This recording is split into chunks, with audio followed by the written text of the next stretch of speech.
Hello and welcome to the online platform of Rouse Academy for Competitive Exams. And I, Pragya Pandey, welcome you all to our very special series on Daily News Review. बात करते हैं आज के महत्वपूर्ण articles के बारे में.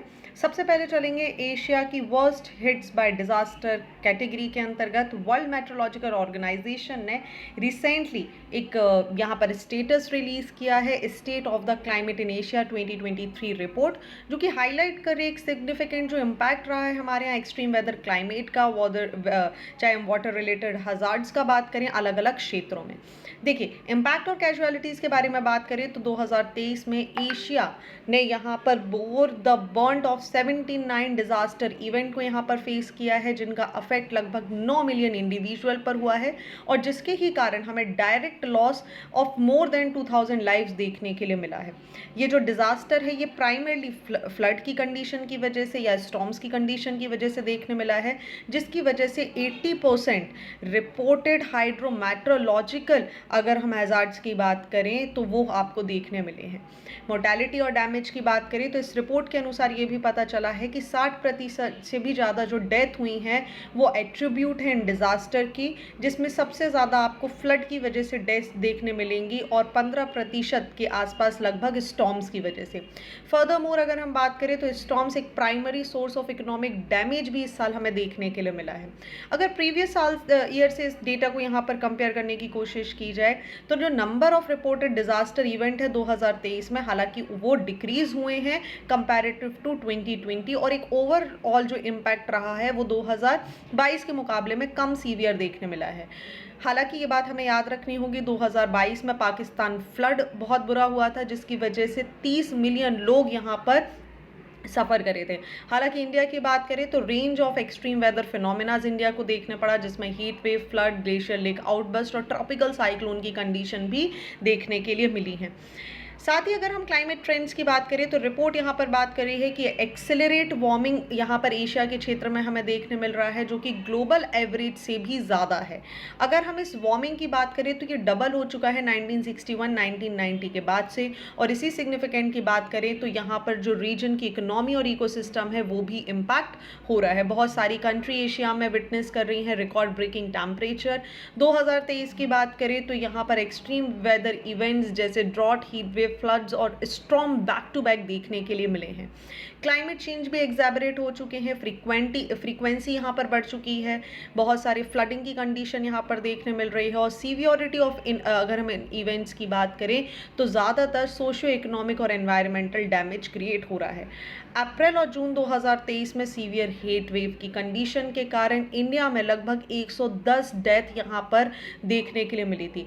Particularly अगर हम बात करें बालिया और देवरिया डिस्ट्रिक्ट जो हैं उत्तर प्रदेश की, जहां पर 100 फर्टिलिटीज़ यहाँ पर हुई और सबसे ज़्यादा ये फर्टिलिटी सीनियर सिटीजन्स के अंतर्गत देखने के लिए मिली हैं. वहीं अगर हम टेम्परेचर की बात करें इन क्षेत्रों में तो 42 से 43 डिग्री सेल्सियस तक यहाँ पर पहुँची थी, जिसकी वजह से हीट रिलेटेड डेथ सबसे ज़्यादा हुई हैं. एक प्रोलॉन्ग हीट वेव की अगर हम बात करें तो ये ग्रपल कर रही है साउथ ईस्ट एशिया में ड्यूरिंग अप्रैल एंड मई और इसी की वजह से जो एक्सटेंड कर रहा है ये बांग्लादेश, ईस्टर्न इंडिया और पार्ट ऑफ चाइना तक. फ्लड इवेंट्स की अगर इंडिया में हम यहाँ पर बात करें तो अगस्त 2023 में फ्लड इवेंट्स हमें देखने के लिए मिले थे, जिन्होंने बहुत बड़ा हैवॉक क्रिएट करा. पर्टिकुलरली अगर हम बात करें हिमाचल प्रदेश, उत्तराखंड के रीजन में, जिसकी वजह से लगभग 25 डेथ हमें देखने मिली और यहाँ से डैमेज हमें देखने मिला इंफ्रास्ट्रक्चर और एग्रीकल्चर में. वहीं अगर हम इन क्षेत्रों की बात करें तो हैवी रेनफॉल, फ्लड के साथ साथ हमें मानसून सर्जेस भी इन कंडीशन में देखने के लिए मिले. ये सीवियरिटी ऑफ सिचुएशन इतनी ज़्यादा थी, आपको समझना होगा कि इंडियन गवर्नमेंट को स्टेट ऑफ इमरजेंसी भी यहाँ पर डिक्लेयर करनी पड़ी थी बहुत सारे क्षेत्रों में, राइट. वहीं अगर हम इंडियन सब कॉन्टिनेंट में एक और इवेंट की बात करें तो वो है ट्रॉपिकल साइक्लोन्स. 6 ट्रॉपिकल साइक्लोन्स हमें देखने के लिए मिले with average of 5.4 cyclone in 2023. 4 cyclone Mocha, Hamoon, Midhili और मिचोंग अगर हम बात करें तो ये ओरिजिनेट हुए थे बे ऑफ बंगाल में, जो कि नॉर्मली है. बट इस बार हम बात करें तो हमें अरेबियन सी में भी तेज और बिपरजॉय का फॉर्मेशन यहाँ पर देखने के लिए मिला, जो कि कहीं ना कहीं एक इंडियन ओशन डायपोल की सिचुएशन भी बता रही है। वहीं अगर हम बात करें सीवियर साइक्लोनिक स्टॉर्म मोचा की वजह से हमें देखने मिले थे, लैंडफॉल हुआ था रखाइन रीजन म्यांमार के आसपास और लगभग 156 मिलियन लोगों की यहाँ पर डेथ हुई थी। मिशोंग की बात करें तो इसने लैंडफॉल की सिचुएशन क्रिएट कर दी थी आंध्र प्रदेश में, जिसकी वजह से 22 लोगों की डेथ हुई। वहीं अब एक और कंडीशन यहाँ पर हो जाती है which is the glacier lake outburst. तो ये रिपोर्ट ये भी हाईलाइट कर रही है कि ग्लेशियर लेक आउटबर्स्ट हमें साउथ लोहांग लेक में देखने मिले सिक्किम में, जिसकी वजह से बहुत ज़्यादा डेथ हुई है। वहीं हम तीस्ता रिवर या फिर चुकतांग डैम के आसपास की बात करें तो यहाँ पर भी इस आउटबर्स्ट की वजह से 40 से ज़्यादा फर्टिलिटीज़ हमें देखने के लिए मिली हैं। ऑलराइट, तो ये रिपोर्ट है, इंपॉर्टेंट हो जाता है ये बताने के लिए कि इंडिकेशन किस तरीके से हैं। ये इंडिकेटर्स यूजुअली हमें काम आते हैं जब हम मेंस की आंसर राइटिंग प्रैक्टिस करते हैं। चलिए बात करते हैं अगले आर्टिकल के बारे में which is related with the ethylene oxide. देखिए, food safety and standard authority of India ने यहाँ पर प्रोडक्ट्स को यहाँ पर स्पाइस ब्रांड, आपको पता होगा अभी लगातार न्यूज़ में है एमडीएच और एवरेस्ट, ये दोनों अथॉरिटीज़ यहाँ पर देखने के लिए मिल रही हैं, जहाँ पर आपको याद होगा सिंगापुर में इन दोनों ब्रांड्स के मसालों को बैन कर दिया गया है। और इसी के साथ एक कंसर्न हमें देखने मिल रहा है कि क्या कारण रहे हैं, ऐसे कौन से केमिकल हैं जिनका यहाँ पर इस्तेमाल किया जा रहा है। राइट, यहाँ पर इनिशिएट किए गए इन्वेस्टिगेशन FSSAI के द्वारा और इन्होंने पाया कि कैंसर कॉजिंग केमिकल्स हमें इन प्रोडक्ट्स के अंदर देखने के लिए मिल रहे हैं। आपको याद होगा हांगकांग और सिंगापुर ने एक एक्शन लिया था और इन्होंने high level of carcinogenic ethylene oxide MDH और एवरेस्ट में यहाँ पर पाया था, जिसकी वजह से आप देखेंगे यहाँ पर एक अलार्म, एक कंडीशन यहाँ पर रेज हो गई कि how is that possible that Indian दो ब्रांड्स जो कि इतने फेमस हैं, इस तरीके की कंडीशन देखने के लिए मिल रही है। चलिए समझते हैं एथिलीन ऑक्साइड के बारे में। तो ये एक पेस्टिसाइड है और यहाँ पर इसको ग्रुप 1 कार्सिनोजेनिक कैटेगरी में रखा गया है under the international agency for research on cancer के द्वारा। आप समझिए group 1 that means extremely hazardous. ये क्लासिफिकेशन बेसिकली सब्सटेंशियल एविडेंस के आधार पर है कि ह्यूमन स्टडीज को यहाँ पर किया गया कि कौन सी जो प्रॉपर्टीज हैं ये अत्यधिक नुकसान पहुंचाती हैं। अगर हम स्पाइस इंडस्ट्री की बात करें तो ये एथिलीन ऑक्साइड को एज ए फ्यूमिगेंट के रूप में इस्तेमाल करती है ताकि कॉम्बैट किया जा सके माइक्रोबियल कंटामिनेशन को या फिर हार्मफुल बैक्टीरिया ई कॉली या फिर सैलोमिनेला के लिए। Despite it's effectiveness in killing pathogens, ethylene oxide carcinogenic भी होता है, जिसकी वजह से कंसर्न रेज होते हैं specially in the food processing area. Ethylene oxide की बात करें तो एक सिग्निफिकेंट हेल्थ रिस्क क्रिएट करता है, क्योंकि यूजुअली अगर आप देखेंगे तो इसकी एबिलिटी है कि हमारे DNA स्ट्रक्चर को डैमेज कर सकता है स्टेरिलाइजेशन प्रोसेस के साथ। वहीं अगर हम बात करें ओकेशनली लो एक्सपोजर हमें एथिलीन ऑक्साइड का यहाँ पर देखने के लिए मिलता है, मिनिमल रिस्क यहाँ पर होता है। कॉमन हाउस होल्ड्स की बात करें तो चूंकि इंडिया में बहुत अत्यधिक मात्रा में स्पाइसेस का इस्तेमाल किया जाता है, ऐसे में जब रेगुलर कंजम्पशन इन प्रोडक्ट का किया जाता है तो ये एक क्रॉनिक और परसिस्टेंट एक्सपोजर हम over the period of time देखते हैं, जिसकी वजह से आप देखेंगे risk of various type of cancer, leukaemia, stomach cancer, breast cancer जैसी चीज़ें हमें देखने के लिए मिल जाती हैं। So you have to be very aware with the MDH and एवरेट। वहीं अगर हम बात करें तो एथिलीन एडिशनली जो रेस्पिरेटरी इरिटेशन है जैसे lung injury, headache, nausea, vomiting, diarrhoea, shortness of breath, ये सारी कंडीशन भी हमें यहाँ पर देखने के लिए मिलेंगी। सो कंज्यूमर्स को इस समय के लिए एडवाइस किया गया है कि आप देखिए जितने भी ये जो फ्लैग्ड एथिलीन ऑक्साइड वाले जो ब्रांड्स हैं अभी इनका इस्तेमाल ना करें। Instead consumer should seek alternative spices sources जहाँ पर जो ट्रांसपेरेंट और सेफ्टी मेजर्स के लिए काम कर रहे हैं। इंटरनेशनल बैन की अगर हम बात करें एथिलीन ऑक्साइड को लेकर तो यूरोपियन यूनियन ने एक डिसिसिव एक्शन लिया था 2011 में, जहां इन्होंने बैन कर दिया था कि एथिलीन ऑक्साइड का फ्यूमिगेशन के लिए इस्तेमाल नहीं किया जाएगा of food and animal feed during transport and storage. Currently अगर हम बात करें तो एथिलीन ऑक्साइड को परमिट किया जा रहा है for the disinfection and sterilization of medical devices only, क्योंकि इसके फूड रिलेटेड बहुत ज़्यादा नुकसान देखने के लिए मिलते हैं। ठीक है, तो ये इतनी चीज़ें हैं आपको याद रखनी होंगी। एथिलीन ऑक्साइड याद रखिएगा, इसको ऑक्सीरेन के नाम से जाना जाता है। वर्सेटाइल होता है। ऑर्गेनिक कंपाउंड्स की अगर हम बात करें तो ये केमिकल फार्मूला C2H4O के ऊपर डिपेंड करता है। कलरलेस फ्लेमेबल गैस है जो कि रूम टेम्परेचर या प्रेशर पे फ्लेमेबल हो जाती है। स्लाइटली स्वीट ऑडोर है। साथ ही अगर हम बात करें तो इसके थ्रेशोल्ड की तो रिलेटिवली लो देखने मिलता है, जो कि इसको आसानी से डिटेक्टेबल बना देती है एट दी लो कंसंट्रेशन। जैसा मैंने आपको बताया कि इसके इस्तेमाल की बात करी जाए तो की इंटरमीडिएट के रूप में काम करता है in the various chemical including ethylene glycol. वहीं अगर हम बात करें polyester fibre, anti freeze, polyethylene, PET plastics में इसका इस्तेमाल किया जाता है। साथ ही इसका वाइड स्प्रेड यूज होता है sterilization for heat sensitive medical devices, pharmaceutical and the food product. Surface और एमएलयूफायर्स में भी इसका इस्तेमाल किया जाता है। पर्सनल केयर की बात करें, कॉस्मेटिक इंडस्ट्रीज की बात करें या फिर पॉलीमराइजेशन की बात करें तो यहाँ पर भी इसका इस्तेमाल किया जाता है। चूंकि ये हाईली टॉक्सिक है और यहाँ पर बहुत ज़्यादा हेल्थ इंपैक्ट देखने के लिए मिलते हैं, इसीलिए इसको आइडेंटिफाई किया गया है कि ये एक रिप्रोडक्टिव टॉक्सिकेंट होता है, म्यूटेजन होता है और कार्सियोजेनेटिक भी इसको आइडेंटिफाई किया गया है। साथ ही यहाँ तक अकेला सीमित नहीं है, इसके एनवायरमेंटल इम्पैक्ट भी हैं। ये ओजोन डिप्लेशन के लिए काम करता है, ग्लोबल वार्मिंग की कंडीशन भी क्रिएट कर देता है। चलिए बात करते हैं अगले आर्टिकल के बारे में। India seafarer deserve better in choppy high seas। देखिए बात करें हम 111 session of the international maritime organization को लेकर एक इंडिया ने यहाँ पर प्रेजेंट किया है 3 पेपर्स को इन दी 111th IMO लीगल कमेटी है, जो कि एम्फेसाइज कर रही है कि क्या नीड्स है, क्या सेफ्टी कंसर्न है इंडिया के सी फेयरर्स को लेकर। ये सबमिशन कहीं ना कहीं टैकल कर रहे हैं सारे क्रूशियल इश्यूज, जैसे जो सिक्योरिटी कंसर्न्स हैं, कॉन्ट्रैक्ट टर्म्स हैं या फिर ब्रॉडर मिलिट्री सिक्योरिटी चैलेंजेस हैं, उन सभी को यहाँ पर केटर किया जा रहा है।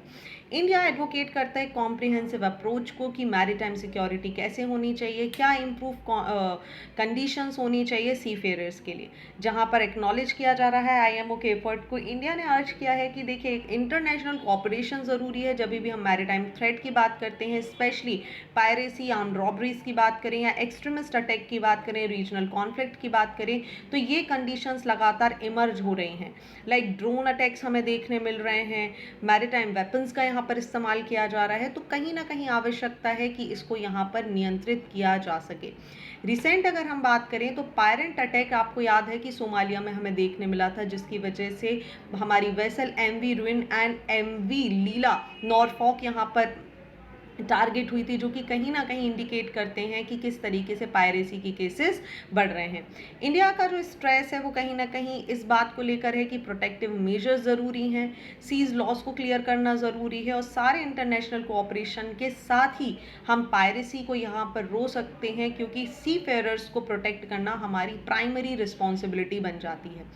200 से भी ज़्यादा केसेस अभी तक हमें सी फेरर एक्सप्लॉयटेशंस के देखने के लिए मिले हैं इंडियन मैरीटाइम एडमिनिस्ट्रेशन में since 2020, which are extreme in number. ऐसे में इंडिया यहाँ पर लगातार कोशिश कर रहा है कि इंटरनेशनल कोऑर्डिनेशन के साथ सी फेयरर्स के राइट को मैरीटाइम लेबर कन्वेंशन 2006 के अंतर्गत प्रोटेक्ट किया जा सके। चूँकि मैरीटाइम इंडस्ट्री की जब हम बात करते हैं तो ये बहुत ही क्रूशियल है ग्लोबल ट्रेड के लिए और हैवीली हम रिलाई करते हैं सी फेयरर्स पर, जो कि अनेकों चैलेंजेस यहाँ पर फेस करते हैं। इंडिया ग्लोबल सी फेयर की अगर हम बात करें तो 9.35% इंडिया यहाँ पर होल्ड करता है, विश्व में तीसरे नंबर पर आता है। और ऐसे इश्यूज़ को यहाँ पर लगातार टैकल करना कहीं ना कहीं जो ग्लोबल प्रेजेंस है, जो हमारा ट्रांसपोर्टेशन है, उसको भी हैम्पर करता है। बहुत सारे इंसिडेंट ऐसे भी हुए हैं जहां पर किडनैपिंग की गई है।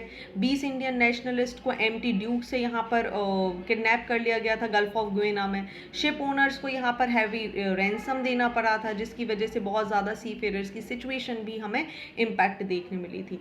और चूँकि लगातार अगर हम बात करें, लगातार थ्रेट्स यहाँ पर बढ़ते जा रहे हैं, ऐसे में इम्पॉर्टेंट है पिछले 10 महीने का अगर हम डेटा देखें तो 10% इंक्रीज हुआ है पायरेसी इंसिडेंट में।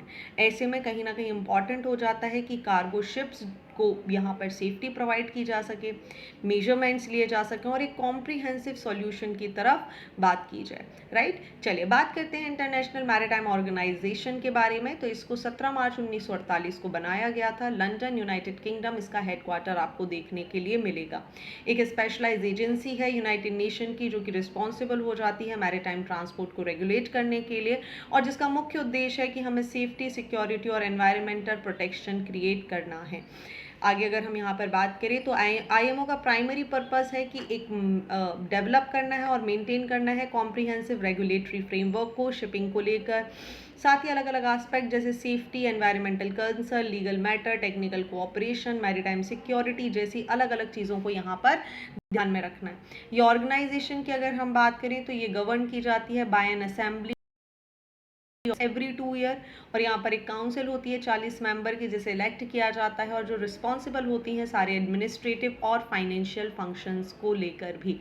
चलिए बात करते हैं मैरीटाइम लेबर कन्वेंशन के बारे में। तो 2006 में इंटरनेशनल लेबर ऑर्गेनाइजेशन के द्वारा इसे इस्टेब्लिश किया गया था, जहां पर मिनिमम राइट्स की बात की जा रही थी सी फेयरर वर्कर्स की और उनकी लिविंग कंडीशन की।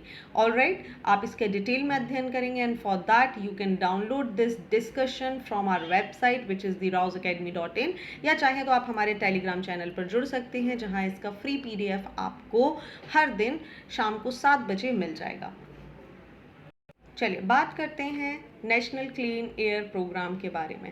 इंडियन गवर्नमेंट के द्वारा 2019 में इसको लॉन्च किया गया था और मुख्य काम था एटमॉस्फेरिक पार्टिकुलेट मैटर पीएम्स के कंसंट्रेशन को 20 से 30% तक 2024 में कम करना और साथ ही 2026 तक 40% तक कम करना। एनसीएपी की बात करें तो यहाँ पर लगातार पीएम लेवल्स के लिए काम किया जा रहा है, क्लीन एयर एक्शन प्रोग्राम्स के लिए काम किया जा रहा है और ministry of environment, forest and climate change लगातार इसके लिए कार्य करती जा रही है। नाउ द प्रॉब्लम्स कम कि बहुत सारी जो सिटीज़ हैं इन्होंने सबमिट किया है CAPPs की, इनका जो इम्प्लीमेंटेशन है ये कहीं ना कहीं हर्डल फेस कर रहे हैं, एक अनकंसिस्टेंट प्रोग्रेस हमें देखने मिल रही है। जो यूटिलाइजेशन है एलोकेट फंड की average only 60% with some cities Visakhapatnam, Bengaluru यहाँ पर देखने मिल रहा है और कुछ सिटीज़ तो ऐसी हैं जहाँ पर जो स्पेंडिंग है वो नेग्लिजिबल है। इस इम्प्लीमेंटेशन की बात करें तो कहीं ना कहीं bureaucratic process, lack of standard operating procedures या फिर जो मिटिगेशन मेजर्स को लेकर डाउट है उसके कारण देखने के लिए मिलता है। साइंटिफिक टूल्स की बात करें जैसे एमिशन इन्वेंट्री, जैसे हम EI के नाम से भी जानते हैं, AQI which is the air quality index, modelling, या फिर हम सोर्स एप्रोटियोमेंट एसेस की बात करें तो ये बहुत ही क्रूशियल रोल प्ले करते हैं एयर पॉल्यूशन को एड्रेस करने में। जहाँ EIs की बात करें तो ये आइडेंटिफाई करते हैं लोकल पॉल्यूशन सोर्सेज को, फॉरकास्ट करते हैं फ्यूचर एमिशन को और कहीं ना कहीं एक टारगेटेड कंट्रोल स्ट्रैटेजी प्रोवाइड करते हैं। वहीं अगर हम एसेस की बात करें तो ये एनालाइज करते हैं उन कॉन्ट्रीब्यूशन को जो कि अलग अलग सोर्स से हमें देखने मिल रहे हैं, but they are facing limitation in predictive analysis and differentiating between nearby and distance sources. वहीं AQ मॉडलिंग की बात करें तो ये EI और SA के बीच के गैप को कम करता है, ये एक इंफॉर्मेशन प्रोवाइड करता है पॉल्यूशन डिस्पर्शन को लेकर और साथ ही डिस्टेंस जो सोर्सेज हैं उनके बारे में भी जानकारी देता है, सो दैट जो प्रेडिक्टेबिलिटी है, जो कैपेबिलिटी है वो यहाँ पर एनहेंस की जा सके। अब समझते हैं कि क्या चैलेंज हैं और क्या क्या चीज़ें की जा सकती हैं NCAP की एफिकेसी को बढ़ाने के लिए। Overcoming challenges in NCAP implementation require a systematic approach जो कि EI, SA और AQ मॉडलिंग से संबंधित है। सिटीज़ को यहाँ पर इनकरेज करना होगा कि वो EI सिस्टम को इस्तेमाल करें, ऐसे सिस्टम डेटा को यहाँ पर आइडेंटिफाई करें और AQ मॉडल पर काम करें। हालांकि केवल 37% सिटीज़ जो हैं उन्होंने इस स्टडीज़ को कंप्लीट किया है और बहुत सारी सिटीज़ अगर हम बात करें तो उनके पास कोई भी डेटा नहीं है। कहीं ना कहीं इम्पॉर्टेंट हो जाता है क्योंकि national clean air programme important है एयर क्वालिटी मैनेजमेंट को लेकर, स्पेशली हम बात करें तो इंडस्ट्रियल एरियाज़ में जहाँ पर पार्टिकुलेट मैट्रेट्स किसी न किसी तरीके से हमारे शरीर को नुकसान पहुँचा सकते हैं। चलिए बात करते हैं अगले आर्टिकल के बारे में। देखिए बात की जा रही है कि BJP candidate from the Surat Lok Sabha constituency in Gujarat has been declared elected unopposed. ये यहाँ पर किस तरीके से आया है, क्या कंडीशन है, हम सिर्फ उसके बारे में समझेंगे, बहुत ज़्यादा डिटेल में नहीं जाने वाले। समझिए, जो नॉमिनेशन प्रोसेस है लोकसभा इलेक्शन की, इसे गवर्न किया जाता है section 33 of the representation of people act 1951 के द्वारा। बात की जाती है कि सारे क्राइटेरिया यहाँ पर किसी व्यक्ति को फॉलो करने होंगे। स्पेशली यहाँ पर एज क्राइटेरिया की बात की जा रही है कि that should be above 25 year, और एक प्रपोजर होगा who are electorals from the same constituency. चलिए अब यहाँ पर बात करते हैं हम कि चीज़ें किस तरीके से काम करती हैं। अब यही सेक्शन यहाँ आइडेंटिफाई करता है कि there should be one proposer, वही अनरिकॉग्नाइज करता है while unrecognize parties and the independent need 10 candidate यहाँ पर फाइल कर सकते हैं 4 nomination paper with different set and purposes to ensure acceptance. बात करें अगर हम यहीं पर, तो सेक्शन 36 आरपीए का एक्ट का आउटलाइन करता है कि क्या स्क्रूटनी प्रोसेस होगी, रिटर्निंग ऑफिसर किस तरीके से काम करेंगे, क्या nomination paper can not be rejected for minor defect but signature अगर यहाँ पर जेन्युइन नहीं है तब यहाँ रिजेक्शन बन सकता है। ऑलराइट, लोकसभा कॉन्स्टिट्यूएंसी में जो कांग्रेस कैंडिडेट यहाँ रहे हैं नीलेश कुंभानी, इन्होंने 3 सेट ऑफ नॉमिनेशन फाइल करे with his brother in law, nephew and business partner as proposer. हालांकि ऑब्जेक्शन यहाँ पर रेस किया गया बीजेपी वर्कर्स के द्वारा कि ये जो सिग्नेचर हैं ये जेन्युइन नहीं है। एफिडेविट जो यहाँ पर इनके थे प्रीवियस, उसके हिसाब से जब यहाँ पर चेक किया गया, the proposer could not appear before the RO with in the specific time of scrutiny, और जितने भी तीनों सेट ऑफ पेपर थे वो रिजेक्ट हो गए। और इसी के साथ आपको समझना होगा कि किस तरीके से यहाँ पर डिक्लेयर करा जा रहा है कि now he is an elected member. चलिए आप इलेक्शन कमीशन के बारे में थोड़ी सी जानकारी लेंगे और किस तरीके से ये जो टर्म है, हम सीईओज, डीईओज, आरओज के ये जो टर्म इस्तेमाल करते हैं ये क्या होते हैं, you will read in this particular discussion. So ये थे आज के महत्वपूर्ण आर्टिकल। आई होप आपको सारी चीज़ें क्लियर हो चुकी होंगी। बात करते हैं मीन्स के क्वेश्चन ऑफ द डे के बारे में। So there are 2 very important question in front of your screen. One question is related with the national clean air programme और दूसरा क्वेश्चन यहाँ पर बात कर रहा है increasing frequency and severity of climate disaster. So thank you for watching this video. Do not forget to hit like button, comment your valuable feedback and also press the subscribe button to never miss any updates. Please follow us on Instagram and Facebook. Links are given below in the description box. Thank you and see you soon.